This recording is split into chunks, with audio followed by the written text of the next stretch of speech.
नमस्कार दर्शक बंधु मो सागर चलतु नजर पकईबा आज सकाळ केतोटी गुरुत्वपूर्ण खबर उपरे सेतिबाई वीडियोटी को शेष पर्यंत देखा मोर अनुरोध। वीडियोटी भल लगे वीडियोटी को लाइक करे, चैनल को सब्सक्राइब करे, कमेंट माध्यम जनातु आपण माने मो वीडियो केउ जिल्लारू देखुचंते।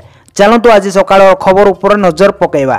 प्रथम खबर देखंतु आसला बड़ खबर 2 वर्ष हम शक्तिपीठ कॉरिडोर प्रभाती परिडा कहले राज्यर शक्तिपीठ को नहीं निर्माण हम शक्तिपीठ कॉरिडोर एने सूचना देले उपमुख्यमंत्री प्रभाती परिडा। तारातारिणी विरजा उग्रतारा पीठ को नहीं होइचे योजना। यह भगवती मंगला कालीजाई और भैरवी पीठ को नहीं मध्य योजना करा जायतिबा कहिसंते उपमुख्यमंत्री। आगामी 2 वर्ष भितर शक्तिपीठ कॉरिडोर करबा को लक्ष्य रखा जायचे। भक्तों सुविधा पाए हेलिकॉप्टर व्यवस्था नहीं योजना करा जायचे। राज्य रे थिबा समस्त शक्ति पीठ को एथिरे जोड़ा जीवो खूब शीघ्र राज्य सरकार को पक्षर करा जीवो घोषणा बोली खबर मिली। परवर्ती खबर देखंतु आसला बड़ खबर ओडिशा विद्युत नियामक आयोगर अध्यक्ष भाव शपथ नेला पूर्वतन मुख्य शासन। ओडिशा विद्युत नियामक आयोग ओईआरसी रो अध्यक्ष भाव श्री प्रदीप कुमार जेना को शपथ पाठ कराइचंते राज्यपाल डॉक्टर हरिबाबू कंपमाटी। मंगलवार राजभवन रे न्यू अभिषेक हॉल रे आयोजित शपथ पाठ उत्सव रे राज्यपाल डॉक्टर कमरपाटे जेना को ओईआरसी रो अध्यक्ष भाव पद और गोपनीयतार शपथ पाठ कराइथिले बोली खबर मिली। परवर्ती खबर देखंतु आसिला बड़ खबर मे 2 सप्ताह प्रकाश पाइबो मैट्रिक रिजल्ट सूचना देले बोर्ड सभापति। सरिचे मैट्रिक परीक्षा एहारी मध्य खाता देखा कार्य मध्य आरंभ होई सारिचे। एबे समस्त को ध्यान रिजल्ट ऊपर वर्तमान मैट्रिक रिजल्ट को ने अपडेट सामना को आसीचे। मे 2 सप्ताह प्रकाश पाइबो मैट्रिक रिजल्ट एने बोर्ड सभापति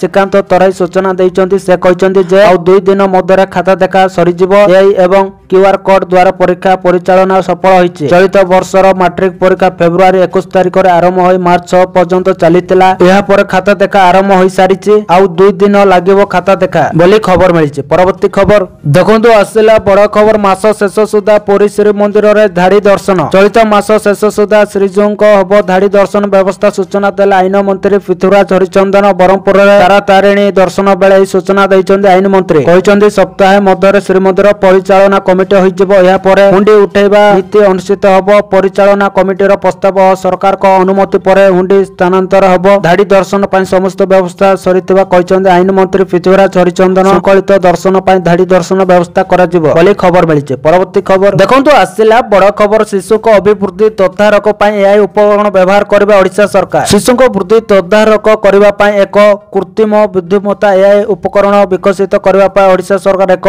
पायलट कार्यक्रम आरंभ करिसंते। अधिकारी माने कहचंदी जे वृद्धि तदारक पाई एआई शिशु मानव विज्ञान पाई एक एआई उपकरण विकास उपर एक 5 दिनिया तालीम कर्मशाला सोमवार उद्घाटित होइचे। अधिकारी माने कहचंदी जे एपरि एक अगणे अध्ययन आरंभ करिबार ओडिशा भारतर प्रथम राज्य होइचे। क्षेत्र तथ्य संग्रह पाई तालीम मॉडल आरंभ एक कार्यक्रम को महिला एवं शिशु विकास विभागर प्रमुख सचिव सुभाष शर्मा उद्घाटन करथिले। एक कार्यक्रम समय एआई उपकरण विकास पाई तथ्य किपरि संग्रह करिवे से विषय क्षेत्र दल को मार्गदर्शन करबा पाई एक तालीम मॉडल प्रचलन करा जायतिला बोली खबर मिलिছে। परवर्ती खबर देखंतु आसिला बड़ खबर आजिटारु देश रे लागू हैला अकपाइन केंद्र सरकार को पक्षरु विज्ञप्ति जारी। आजिटारु सारा देश रे लागू हैला अकपाइन एने केंद्र सरकार को पक्षरु विज्ञप्ति जारी करा जायचे। संसद रे पारित राष्ट्रपति को मंजूरी पर लागू हैला विवादीय अकपाइन। केंद्र माइनॉरिटी अफेयर्स मंत्रालय पक्षरु नोटिफिकेशन जारी करा जायचे जेउतरे कोआ जाउची जे अकप amendment act section 1 sub section 2 अनुसार 8 अप्रैल 2025 रे देशव्यापी अकप आईन लागू करा जायछि। अप्रैल 3 तारिख मध्यरात्रि पर्यंत लोकसभा रे अकप संशोधन बिल उपर आलोचना हेबा पर 4 तारिख राज्य सभा रे बिल पारित करा जायतिला। इंडिमेंट समेत किछि मुसलमान समुदायर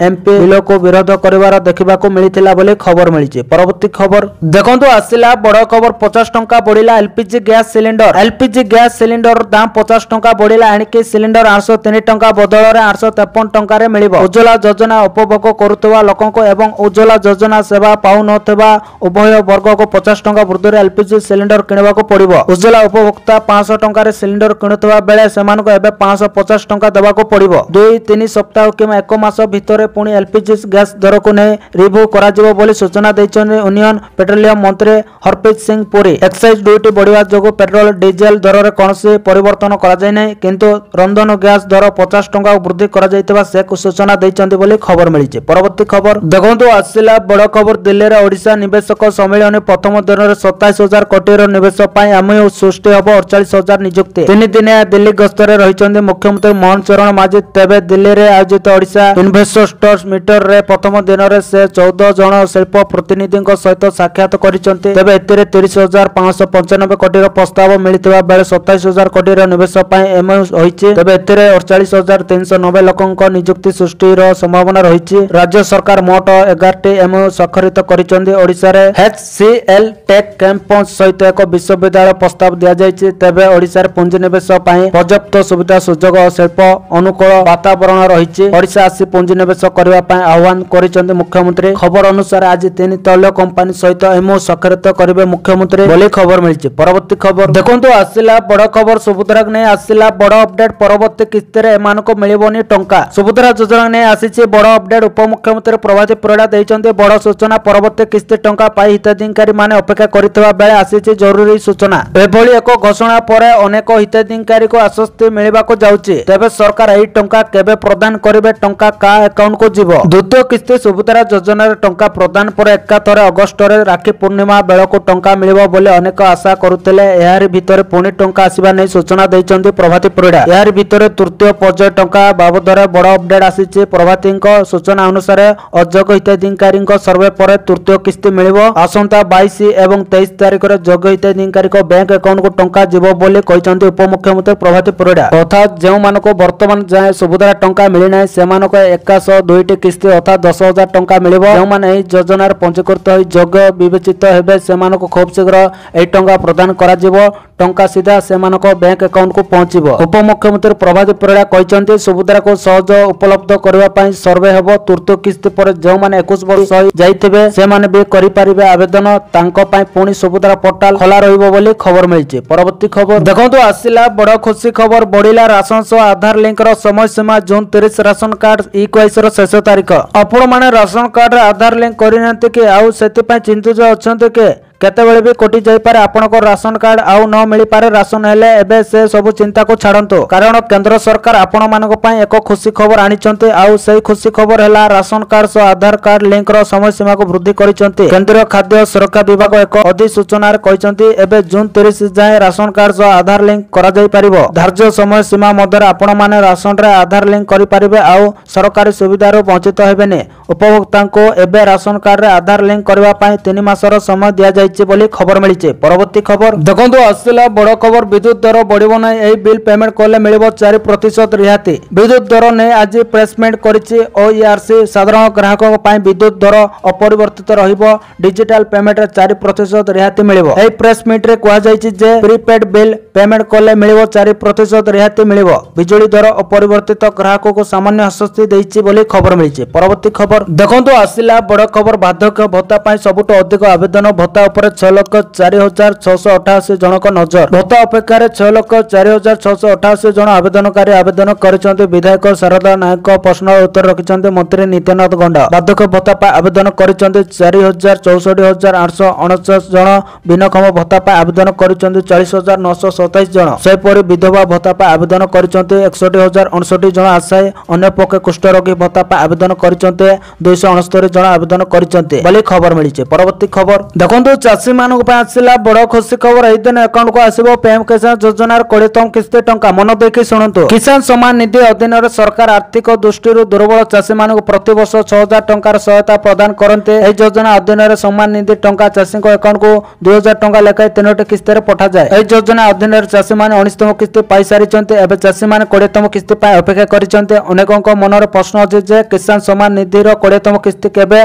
रिलीज हेबो। एपरि परिस्थिति रे आसंतो जानिबा जे सरकार केउ मासर 20तम किस्ती जारी करि पारंती। गत मास फेब्रुआरी 24 तारिख रे प्रधानमंत्री नरेंद्र मोदी चाषी अकाउंट को 19तम किस्ती टंका पठाइतिले। गोटे मासर अधिक समय बीती गलानी एवं एबे चाषी माने परवर्ती किस्ती पाई अपेक्षा करिसंती। जदि गणमाध्यम को रिपोर्ट को विश्वास करा जाय तेबे केंद्र सरकार आसंता जून मासरे प्रधानमंत्री किसान सम्मान निधि योजना 20तम किस्ती जारी करि पारंती।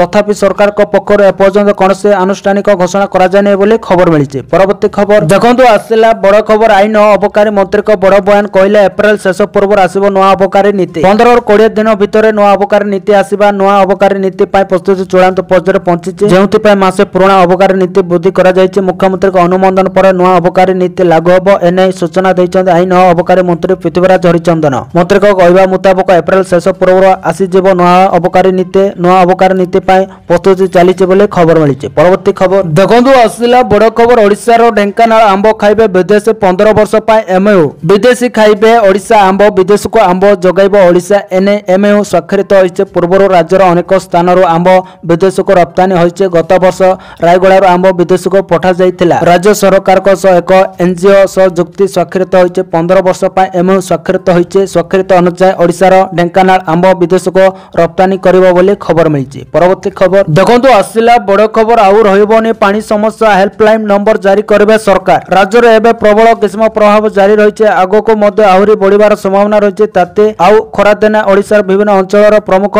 समस्या होउछे पानी केउटी नलकूप नै तो आउ केउटी नलकूप थाई भी अंचल तेणु आगो को जेपरि समिति किछि असुविधा न होबो सेति पई सजग होइछन्ति सरकार आउ एति पई प्रस्तुति मध्य करूछन्ति आगो को पानी पई राज्य रे हेल्पलाइन नंबर मध्य जारी करबाकू जाउछन्ति सरकार एनै सूचना दैछन्ति पंचायती राज्य मंत्री रवि नायक मंत्री कहछन्ति आगो को जेपरि पानी समस्या न रहिबो सेति पई सरकार काम आरंभ करि दैछन्ति 21000 नलकूप खनन पई जिलापाल को निर्देश दिया जायछे पाखापाखि 3500 नलकूप खला सरिलाणी विभाग पक्षरु सब पदक्षेप निया जाउछे खूब शीघ्र हेल्पलाइन नंबर जारी हबो आउ हेल्पलाइन नंबर रे लोक पानी समस्या को नै अभियोग करि परिबे जा द्वारा राज्य रो पानी समस्या दूर होई परिबो और अभियोग पाइबा पर जो जगह समस्या थिबो सेटिकार समस्या को दूर करबा पई सरकार चेष्टा करिवे बोली खबर मिलिछि। परवर्ती खबर देखंतु आसिला बड़ खबर एमपी को दरमा वृद्धि कला केंद्र सरकार एणिके मास को मिलिबो एतिकी दरमा केंद्र सरकार सोमवार एमपी को दरमा वृद्धि घोषणा करिसंती मे 1/2025 रो एमपी मान 1 लाख टंका बदल रे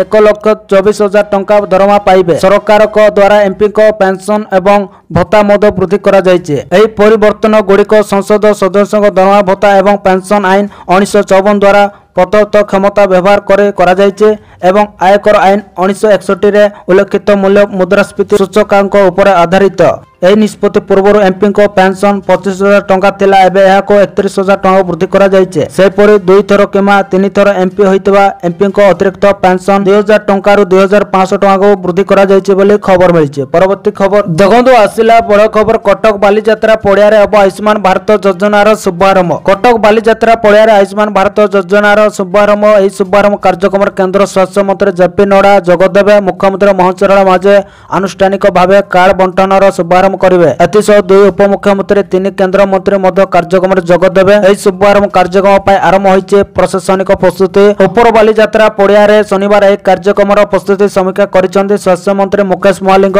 ट्रैफिक पार्किंग जल जोगाण विद्युत संयोगीकरण दिग उपर आलोचना करा जायछि राज्यर समस्त 1405 पीएचसी रे यार सीधा प्रशासन करा जब आसंता 11 तारिख रे शुभारंभ कार्यक्रम हेबा पई सूचना रहितला किंतु समय और तारिख संपर्क रे विधिबद्ध खबरदाता सम्मेलन रे सूचना दिया जेबो बोले स्वास्थ्य मंत्री कहिसंती बोले खबर मिलिछि। परवर्ती खबर देखंतु आसिला बड़ खुशी खबर सरकार को बड़ घोषणा महिला मानको मिलिबो 21000 टंका दिल्ली मुख्यमंत्री रेखा गुप्तांकर प्रथम बजेट उपस्थापन करिसंती से बजेट रे गोटे पर गोटे महिला को अनेक उपहार दैसंते प्रथम थर पई उपस्थापित 1 लाख कोटी टंका बजेट रे महिला समृद्धि योजना पाए 5100 कोटी टंकार व्यवस्था करा जायतिला एहा सहित मातृत्व बंदना योजना पाए 210 कोटी टंकार व्यवस्था करा जायतिला एही योजना अनुसार गर्भवती महिला को 21000 टंका दिया जिवो मातृ बंदना योजना अधीन गर्भावस्था एवं शिशु जन्म पर महिला मानकर पुष्टिकर आवश्यकता पूर्ण करा जिवो एहा माध्यम रे गर्भवती महिला एवं स्तन्यपानकारी मां मानको डीबीटी माध्यम रे आर्थिक सहायता प्रदान करा जाय मुख्यमंत्री मातृ बंदना योजना अधीन दिल्ली सरकार गर्भवती महिला मानको 21000 टंका देबे बोली खबर मिलिছে। परवर्ती खबर देखंतु आसिला बड़ खबर चिटफंड क्षतिग्रस्त फेरई पाइबे टंका प्रस्तुत चली निर्देशावली चिटफंड क्षतिग्रस्त को मिलिबो टंका सोमवार विधानसभा रे सूचना दैछन्ती मुख्यमंत्री मोहन चरण माझी राज्य रे एजावत 96,474 क्षतिग्रस्त को 45 कोटी 96 लाख फेरस्त करा जायछि नुआ सरकार टंका फेरस्त प्रक्रिया को सरलीकरण करूछन्ती चिटफंड टंका फेरस्त ने नुआ निर्देशावली प्रस्तुत चली अवश्रित जमाकारी को फेरस्त पाई त्वरित पदक्षेप निया जाउछि बोली खबर मिलिछि। परवर्ती खबर देखंतु आसिला बड़ खबर 764 पंचायत ହାତରେ ନାହିଁ ଇଣ୍ଟରନେଟ୍ ବ୍ୟବସ୍ଥା ମନ୍ତ୍ରୀ କହିଲେ। ତୃତୀୟ ପର୍ଯ୍ୟାୟ ବଜେଟ୍ ଅଧିବେଶନର ସୋମବାର ଗୃହର ଏକ ପ୍ରଶ୍ନର ଉତ୍ତରରେ ସୂଚନା ପ୍ରଯୁକ୍ତି ବିଦ୍ୟା ମନ୍ତ୍ରୀ ମୁକେଶ ମହାଲିକ ରାଜ୍ୟବାସୀଙ୍କୁ ଏକ ବଡ଼ ସୂଚନା ଦେଇଛନ୍ତି। ରାଜ୍ୟର 764 ପଞ୍ଚାୟତରେ ଇଣ୍ଟରନେଟ୍ ସେବା ନଥିବା ସେ କହିଛନ୍ତି। 167 ବ୍ଲକର 764 ପଞ୍ଚାୟତରେ ମୋବାଇଲ ଟାୱାର ନାହିଁ। ସର୍ବାଧିକ କନ୍ଧମାଳ ଜିଲ୍ଲାରେ 106ଟି ପଞ୍ଚାୟତରେ ଟାୱାର ନଥିବା ସେ କହିଛନ୍ତି। ଜୁନ୍ 2025 ସୁଦ୍ଧା ବଳକା 2192ଟି ଟାୱାର କାର୍ଯ୍ୟକ୍ଷମ ହେବ ବୋଲି ମନ୍ତ୍ରୀ ପ୍ରକାଶ କରିଛନ୍ତି ବୋଲି ଖବର ମିଳିଛି। ପରବର୍ତ୍ତୀ ଖବର ଦେଖନ୍ତୁ ଆସିଲା ବଡ଼ ଖବର। ସବୁ ପୁରୁଣା ସିମ୍ କାର୍ଡ ବଦଳାଇବେ ସରକାର, ଲାଗିବ ଲମ୍ବା ଲାଇନ, ଜାଣନ୍ତୁ କାହିଁକି। ଜାତୀୟ ସାଇବର ସୁରକ୍ଷା ସଂଯୋଗ NCSC ଏବଂ ଗୃହ ମନ୍ତ୍ରାଳୟ ଦ୍ୱାରା ମିଳିତ ଭାବରେ ତଦନ୍ତ କରାଯାଇଥିଲା, ଯାହା ପରେ ଜାତୀୟ ସୁରକ୍ଷାକୁ ନେଇ ଗମ୍ଭୀର ଚିନ୍ତା ପ୍ରକାଶ ପାଇଥିଲା। ବର୍ତ୍ତମାନ ସରକାର ଏହି ସମସ୍ୟାର ବିଭିନ୍ନ ଦିଗ ସମୀକ୍ଷା କରିଛନ୍ତି ଏବଂ ପୁରୁଣା ସିମ୍ କାର୍ଡ ବଦଳାଇବାର ଅନୁସନ୍ଧାନ କରାଯାଉଛି। ଯଦି ଆପଣଙ୍କର ମଧ୍ୟ ପୁରୁଣା ସିମ୍ କାର୍ଡ ଅଛି ତେବେ ଆପଣଙ୍କ ପାଇଁ ଏକ ବଡ଼ ଖବର ଅଛି। ଆପଣଙ୍କୁ ଶୀଘ୍ର ଏକ ନୂତନ ସିମ୍ ନେବାକୁ ପଡ଼ିପାରେ ବୋଲି ସମସ୍ତ ସମ୍ଭାବନା ଅଛି। ଆମେ ଏହା କହୁଛୁ କାରଣ ଭାରତ ସରକାର ପୁରୁଣା ସିମ୍ କାର୍ଡ ବଦଳାଇବାକୁ ପ୍ରସ୍ତୁତ କରୁଛନ୍ତି। ଭାରତ ସରକାର ମୋବାଇଲ ଫୋନରେ ବ୍ୟବହୃତ ପୁରୁଣା ସିମ୍ କାର୍ଡ ଗୁଡ଼ିକୁ ବଦଳାଇବା ବିଷୟରେ ବିଚାର କରୁଛନ୍ତି। ଦେଶର ପ୍ରମୁଖ ସାଇବର ସୁରକ୍ଷା ଏଜେନ୍ସି ଦ୍ୱାରା କରାଯାଇଥିବା ତଦନ୍ତରୁ ଜଣାପଡ଼ିବା ପରେ ଏହି ପଦକ୍ଷେପ ନିଆଯାଇଛି ଯେ କିଛି ସିମ୍ କାର୍ଡରେ ବ୍ୟବହୃତ ଚିପସେଟ୍ ଚୀନରୁ ଆସିଥିଲା। ରିପୋର୍ଟ ଅନୁଯାୟୀ NCSC ଦେଶ ପ୍ରମୁଖ ଟେଲିକମ୍ ଅପରେଟର ଯେପରିକି ରିଲାଏନ୍ସ, ଜିଓ, ଏୟାରଟେଲ୍ ଏବଂ ଭୋଡାଫୋନ୍ ଆଇଡିଆ ର ବରିଷ୍ଠ ଅଧିକାରୀ ଏବଂ ଦୂରସଞ୍ଚାର ମନ୍ତ୍ରାଳୟର ପ୍ରତିନିଧିମାନଙ୍କ ସହିତ ଏକ ବୈଠକ କରିଥିଲା। ଏହି ବୈଠକରେ ସିମ୍ କାର୍ଡ ଯୋଗାଣ ପ୍ରକ୍ରିୟାରେ ଥିବା ତ୍ରୁଟି ଏବଂ ପୁରୁଣା ସିମ୍ କାର୍ଡ ବଦଳାଇବା ପାଇଁ ଏକ ଢାଞ୍ଚା ଉପରେ ଆଲୋଚନା କରାଯାଇଥିଲା ବୋଲି ଖବର ମିଳିଛି। ପରବର୍ତ୍ତୀ ଖବର ଦେଖନ୍ତୁ ଆସିଲା ବଡ଼ ଖବର। ଲଘୁଚାପର ପ୍ରଭାବରେ 10 ରୁ 17 ତାରିଖ ଯାଏ ବର୍ଷା, ଏହି ସବୁ ଜିଲ୍ଲାକୁ ୟେଲୋ ଆଲର୍ଟ ଜାରି। ରାଜ୍ୟରେ ତାତି ଯୋଗୁଁ ଲୋକମାନେ ଡହଳ ବିକଳ ହେଉଛନ୍ତି। ଏହାରି ଭିତରେ ଏକ ଖୁସି କଲା ବୋଲି ଖବର ଆସିଛି। ଆଞ୍ଚଳିକ ପାଣିପାଗ ବିଭାଗ ବଙ୍ଗୋପସାଗରରେ ସୃଷ୍ଟି ହୋଇଛି ଲଘୁଚାପର ପ୍ରଭାବରେ ଆସନ୍ତା 10 ରୁ 17 ତାରିଖ ଯାଏ ରାଜ୍ୟର କିଛି ସ୍ଥାନରେ ସଫଳ ବର୍ଷା ହେବାର ସମ୍ଭାବନା ରହିଛି। 16 ଓ 17 ତାରିଖରେ 5 ଜିଲ୍ଲାରେ ଅଧିକ ବର୍ଷା ହୋଇପାରେ। ବରିଷ୍ଠ ପାଣିପାଗ ବିଶେଷଜ୍ଞ ଡକ୍ଟର ସୁରେନ୍ଦ୍ର ନାଥ ପଶୁପାଳଙ୍କ ଏହା ପୂର୍ବାନୁମାନ କରିଛନ୍ତି। ସେ କହିଛନ୍ତି ଯେ ସୃଷ୍ଟି ହୋଇଥିବା ଲଘୁଚାପ 9 ଓ 10ରେ ଅପପାତର ରୂପ ନେବାର ସମ୍ଭାବନା ରହିଛି। ଲଘୁଚାପର ସିଧା ପ୍ରଭାବ ଓଡ଼ିଶା ଉପରେ ପଡ଼ିବ ନାହିଁ, କିନ୍ତୁ ଏହା ଦ୍ୱାରା ରାଜ୍ୟକୁ ସାମୁଦ୍ରିକ ପବନ ବହିବ। ଉପକୂଳ ଓଡ଼ିଶା ଓ ସଲଙ୍ଗ ଜିଲ୍ଲାରେ କାଳବୈଶାଖୀ ସମ୍ଭାବନା ରହିଛି। 10 ତାରିଖରେ ଗୋଟିଏ କିମ୍ବା ଦୁଇଟି ସ୍ଥାନରେ ହାଲୁକା ବର୍ଷା ହେବ। 13 ରୁ 15 ମଧ୍ୟରେ ଉତ୍ତର ଉପକୂଳ, ସଲଙ୍ଗ, ଯାଜପୁର, କେନ୍ଦୁଝର ଓ ମୟୂରଭଞ୍ଜ ଜିଲ୍ଲାରେ ମଧ୍ୟମ ଧରଣର ବର୍ଷା ହୋଇପାରେ। ସେହିପରି 16 ଓ 17 ତାରିଖରେ ବାଲେଶ୍ୱର, ଭଦ୍ରକ, କେନ୍ଦ୍ରାପଡ଼ା, ଯାଜପୁର, ମୟୂରଭଞ୍ଜ ଓ ଦକ୍ଷିଣ ଅଞ୍ଚଳରେ କାଁ ଭାଁ ବର୍ଷା ହୋଇପାରେ ବୋଲି ଖବର ମିଳିଛି। ପରବର୍ତ୍ତୀ ଖବର ଦେଖନ୍ତୁ ଆସିଲା ବଡ଼ ଖବର। ବସଷ୍ଟାଣ୍ଡ ନିକଟରେ ଜଳିଗଲା ଟୁରିଷ୍ଟ ବସ୍, ବର୍ତ୍ତିଗଲା ବଡ଼ ଦୁର୍ଘଟଣା, ହୁତୁ ହୁତୁ ହୋଇ ଜଳିଗଲା ଟୁରିଷ୍ଟ ବସ୍। ତେବେ ସୂଚନା ଅନୁସାରେ ମାଳତୀ ପାଟପୁର ବସଷ୍ଟାଣ୍ଡ ନିକଟରେ ଏହି ବସଟି ଜଳି ଯାଇଛି। ଛିଡ଼ା ହୋଇଥିବା ବେଳେ ଅଚାନକ ଲାଗିଲା ନିଆଁ। ତେବେ ଏହି ଅଗ୍ନିକାଣ୍ଡରେ ସମସ୍ତ ଯାତ୍ରୀ ସୁରକ୍ଷିତ ଥିବା ସୂଚନା ରହିଛି। ବଡ଼ ଦୁର୍ଘଟଣା ଟଳି ଯାଇଛି। ତେବେ ବସଷ୍ଟାଣ୍ଡରୁ ଆସିବା ପରେ ହଠାତ୍ କେଉଁ କାରଣରୁ ବସରେ ନିଆଁ ଲାଗିଗଲା ତାହା ବର୍ତ୍ତମାନ ସୁଦ୍ଧା ଜଣାପଡ଼ିନାହିଁ। ଖବର ପାଇ ପୋଲିସ ଘଟଣାସ୍ଥଳରେ ପହଞ୍ଚିଥିବା ଜଣାପଡ଼ିଛି। ତେବେ ପୂର୍ବରୁ ଅନେକ ଟୁରିଷ୍ଟ ବସରେ ଯାତ୍ରୀମାନେ ରୋଷେଇ କରୁଥିବା ଖବର ସାମ୍ନାକୁ ଆସିଥିଲା। ତେବେ ଏଥିରେ ମଧ୍ୟ ଯେପରି କିଛି ସାମଗ୍ରୀ ରହିଥିବା ନେଇ ଚର୍ଚ୍ଚା ହେଉଛି, କିନ୍ତୁ ବର୍ତ୍ତମାନ ସୁଦ୍ଧା କୌଣସି ସ୍ପଷ୍ଟ ସୂଚନା ମିଳିପାରିନାହିଁ। ବସରେ ନିଆଁ ଲାଗିବା ସମୟରେ ବସଷ୍ଟାଣ୍ଡ ବାହାରକୁ ଆସିଯାଇଥିବାରୁ ଏକ ବଡ଼ ଦୁର୍ଘଟଣା ଟଳି ଯାଇଛି। ପୁରା ଅଞ୍ଚଳ ଧୂଆଁମୟ ହୋଇଯାଇଛି ବୋଲି ଖବର ମିଳିଛି। ପରବର୍ତ୍ତୀ ଖବର ଦେଖନ୍ତୁ ଆସିଲା ବଡ଼ ଖବର। କେଦାରନାଥରେ ଲାଗୁ ହେଲା ନୂଆ ନିୟମ, ଠାକୁରଙ୍କ ଦର୍ଶନ କର ହେଲେ ରିଲ୍ସ କର ନାହିଁ। ଦେଶର ପ୍ରସିଦ୍ଧ ଜ୍ୟୋତିର୍ଲିଙ୍ଗ ବଦ୍ରୀନାଥ ଓ କେଦାରନାଥରେ ଭିଡିଓ ଓ ରିଲ୍ସ ତିଆରି କରିବା ଉପରେ ଲାଗିଛି ବ୍ୟାନ୍। ବଦ୍ରୀ କେଦାର ମନ୍ଦିର କମିଟି ପକ୍ଷରୁ ଏ ନିଷ୍ପତ୍ତି ନିଆଯାଇଛି। ମନ୍ଦିରର 30 ମିଟର ପରିଧି ଭିତରେ କୌଣସି ଭକ୍ତ ବା ଶ୍ରଦ୍ଧାଳୁ ଭିଡିଓ କିମ୍ବା ରିଲ୍ସ ତିଆରି କରିପାରିବେ ନାହିଁ। ଏହି ନିୟମ ଚଳିତ ବର୍ଷରୁ ଲାଗୁ କରାଯିବ। ଯଦି କୌଣସି ବ୍ୟକ୍ତି ଅମାନ୍ୟ ହୋଇ ଭିଡିଓ କରନ୍ତି ତେବେ ସେମାନଙ୍କ ବିରୋଧରେ କଠୋର କାର୍ଯ୍ୟାନୁଷ୍ଠାନ ଗ୍ରହଣ କରାଯିବ ଖବର ମିଳିଛି। ପରବର୍ତ୍ତୀ ଖବର ଦେଖନ୍ତୁ ଆସିଲା ବଡ଼ ଖବର। କ୍ୟାବିନେଟରେ ଉଠିବ ରତ୍ନଭଣ୍ଡାର ଚାବି ହଜିବା ପ୍ରସଙ୍ଗ। ରତ୍ନଭଣ୍ଡାର ଚାବି ହଜିବା ପ୍ରସଙ୍ଗ ଓଡ଼ିଶା କ୍ୟାବିନେଟରେ ଉପସ୍ଥାପିତ ହେବ। କମିଶନ ରିପୋର୍ଟ ଖୁବ୍ ଶୀଘ୍ର କ୍ୟାବିନେଟରେ ଏହାର ସମୀକ୍ଷା କରାଯିବ। ଏନେଇ ହାଇକୋର୍ଟକୁ ଜଣାଇଛନ୍ତି ଆଡଭୋକେଟ ଜେନେରାଲ ପୀତାମ୍ବର ଆଚାର୍ଯ୍ୟ। ଏହାର ପରବର୍ତ୍ତୀ ଶୁଣାଣି ମେ 15ରେ ହେବ ବୋଲି ସ୍ଥିର କରାଯାଇଛି। 2018 ମସିହାରେ ଓଡ଼ିଶା ହାଇକୋର୍ଟଙ୍କ ନିର୍ଦ୍ଦେଶରେ ହୋଇଥିବା ଯାଞ୍ଚ ସମୟରେ ପୁରୀ ଜିଲ୍ଲା କର୍ତ୍ତୃପକ୍ଷ ରତ୍ନଭଣ୍ଡାରର ଭିତର ଚାବିକୁ ଖୋଜି ପାରିନଥିବାରୁ ବିବାଦ ଆରମ୍ଭ ହୋଇଥିଲା। ତଦନ୍ତ ପାଇଁ ଜଷ୍ଟିସ ରଘୁବର ଦାସଙ୍କ ନେତୃତ୍ୱରେ ଏକ ନିୟୋଗ କମିଶନ ଗଠନ ହୋଇଥିଲା। ତେବେ ଡୁପ୍ଲିକେଟ ଚାବି ନିଖୋଜ ହେବାର 2 ମାସ ପରେ ଜିଲ୍ଲା ରେକର୍ଡ ରୁମରୁ ରହସ୍ୟମୟ ଭାବେ ମିଳିଥିଲା କୁହାଯାଇଥିଲା, ଯାହା ମନ୍ଦିର ପ୍ରଶାସନ ଦାୟିତ୍ୱ ଉପରେ ପ୍ରଶ୍ନ ଉଠାଇଥିଲା। ପରେ बीजेपी रत्नभंडार चाबी हजिवा घटना को प्रमुख मुद्रा करथिला। बीजेडी न्यायिका रिपोर्ट को चापी देथिला अभियोग करथिले प्रधानमंत्री नरेंद्र मोदी। अभियुक्त को गिरफ कर जेल पठाजिबो बोली ओडिशावासी को भरोसा देथिले। एबे जस्टिस रघुवर दास कमिशन रिपोर्ट खूब शीघ्र राज्य कैबिनेट द्वारा समीक्षा करा जिवो बोली कहा जाउची बोली खबर मिलिछि। परवर्ती खबर देखंतु आसिला बड़ खबर। मुख्यमंत्री को बड़ घोषणा। वरिष्ठ नागरिक को प्रति मासरे मिलिबो 3000 टंका। मन देखि सहंतु एमानको मिलिबो। राज्य सरकार को बड़ घोषणा। वरिष्ठ नागरिकों पाई मासिक आर्थिक सहायता वृद्धि करने को घोषणा करिसेंती राज्य सरकार। या अधीन 60 रु 69 वर्ष बयसर लोकंको पाई सहायता राशि 2000 टंका रु 2500 टंका वृद्धि करा जायछि। जेतेबेले 70 वर्ष रु अधिक बयसर लोकंको प्रति मासरे 3000 टंका मिलिबो। दिल्ली बजेट उपस्थापन करबा समय मुख्यमंत्री रेखा गुप्ता कहिथिले जे सरकार वरिष्ठ नागरिकों पाई आर्थिक सहायता योजना को सुदृढ़ करबा पाई प्रतिबंध। से कहिसेंती 60 रु 69 वर्ष बयसर वरिष्ठ नागरिकों पाई मासिक सहायता 2500 टंका वृद्धि करा जाउछि एवं 70 वर्ष रु अधिक बयसर व्यक्ति मान एबे प्रति मासरे 3000 टंका पाइबे बोले खबर मिलिछि। परवर्ती खबर देखंतु आसिला बड़ खबर। 11 राज्य रे एकीकरण हबो 15 आंचलिक ग्रामीण बैंक। असंत मासर बहुत किछि परिवर्तन होबाकु जाउछि। बैंक संख्या ह्रास पाइबाकु जाउछि। 15टी बैंक मिश्रण होबाकु जाउछि। 11टी राज्यर 15टी बैंक मिश्रण करा जिवो। प्रकृत रे सरकार में 1 रु गोटे राज्य गोटे आरआरबी नीति लागू करबाकु निष्पत्ति नेइचंती। जा अधीन रे गोटे राज्य रे केवल गोटे ग्रामीण बैंक रहिबो। यार अर्थ होछि बहुत संख्यक ग्रामीण बैंक मिश्रण होबाकु जाउछि कारण अर्थ मंत्रालय उन्नत कार्यक्षम दक्षता एवं मूल्य जुक्तिकरण हासिल पाई 11टी राज्यर 15टी आंचलिक ग्रामीण बैंक एकत्रीकरण पाई व्यक्ति जारी करिछि। आंचलिक ग्रामीण बैंक एही चतुर्थ पर्याय एकत्रीकरण सहित 43 रु 28 को बैंक संख्या ह्रास पाइबो। व्यक्ति अनुसार 11 राज्यर आंचलिक ग्रामीण बैंक आंध्र प्रदेश, उत्तर प्रदेश, पश्चिम बंग, बिहार, गुजरात, जम्मू काश्मीर, कर्नाटक, मध्य प्रदेश, महाराष्ट्र, ओडिशा एवं राजस्थान बोली खबर मिलिछि। तो दर्शक बंधु एथिले आज सकाळर केतोटी गुरुत्वपूर्ण खबर। जदि वीडियोटी भल लागिछि लाइक करबा सहित हम चैनल को सब्सक्राइब करंतु और वीडियो को शेयर करंतु। वीडियोटी संपूर्ण देखिथिबारु आपण मानको बहुत बहुत धन्यवाद।